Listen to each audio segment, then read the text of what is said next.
Every now and then, a person comes along who doesn't just live in a particular time, they completely define it. They challenge everything we think we know and force us to look at the world and maybe even ourselves in a totally new light. And today, we're going to talk about one of those people. A man known first as Acharya Rajneesh and then, to the whole world, simply as Osho. He really was a man who did all three of those things. But here's the thing, just calling him a guru, well, that doesn't even begin to scratch the surface. He was more like a philosophical force of nature, an idea that couldn't be boxed in, a direct challenge to just about every rule in the book, and for millions of people, a genuine awakening. Okay, let's get into this.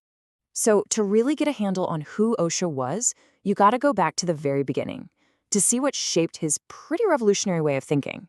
Born back in 1931 in a small village in India, he was, let's just say, not your average kid. Right from the start, he questioned everything, poking holes in traditions and refusing to just accept what he was told. This constant search for truth all came to a head when he was just 21, when he had this incredibly profound experience he called his spiritual awakening. And even though he later became a philosophy professor, he always said that real knowledge doesn't come from books, it comes from living. Eventually, that led him to renounce his old life, and he set up his now famous ashram in Pune, which drew people from all over the planet. So what was it about his message? What did he say that just resonated with so many people from so many different walks of life? Let's break down some of his core ideas. All right, first up, and this is a big one, was how he completely flipped the idea of meditation on its head. For him, it wasn't about sitting in a certain position for an hour a day. No, it was way deeper than that. I mean, listen to how he put it himself.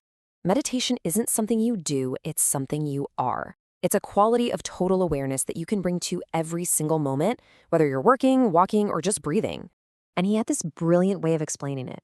Think about drinking a cup of tea. If you're sipping it, but your mind is a million miles away, worrying about work, thinking about yesterday, are you really tasting the tea, or are you just on autopilot? For Osho, real meditation is being so present that you experience the warmth, the smell, the taste of that tea, and nothing else. That's it. That's the whole practice. And this whole idea of direct experience, it flows right into his next major point, the absolute need for individual freedom.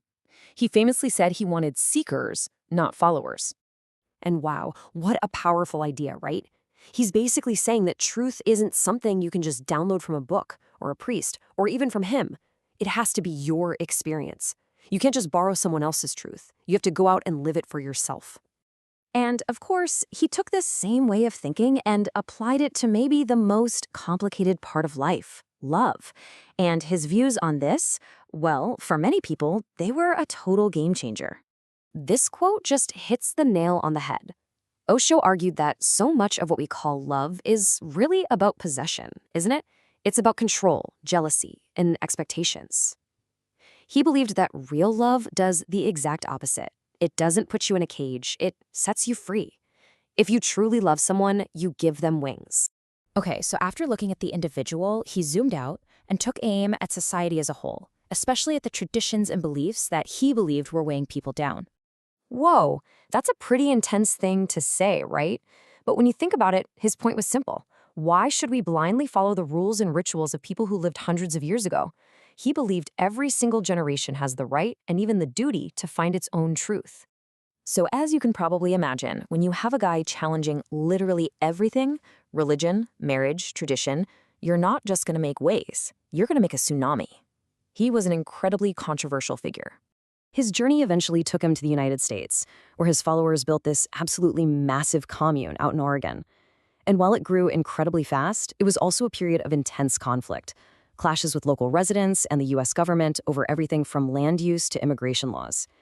It all came to a head when he was deported from the US and then denied entry to a bunch of other countries. He eventually returned to his ashram in Pune, India, which is where he spent his final years. He passed away back in 1990. But here's the crazy part. Decades later, it feels like his influence isn't fading. If anything, it's growing, which really makes you wonder. It's a great question, isn't it? The man himself is gone, but his message is just rippling through the world, finding new ears every single day. So how is that possible? Well, the answer is in the incredible archive he left behind.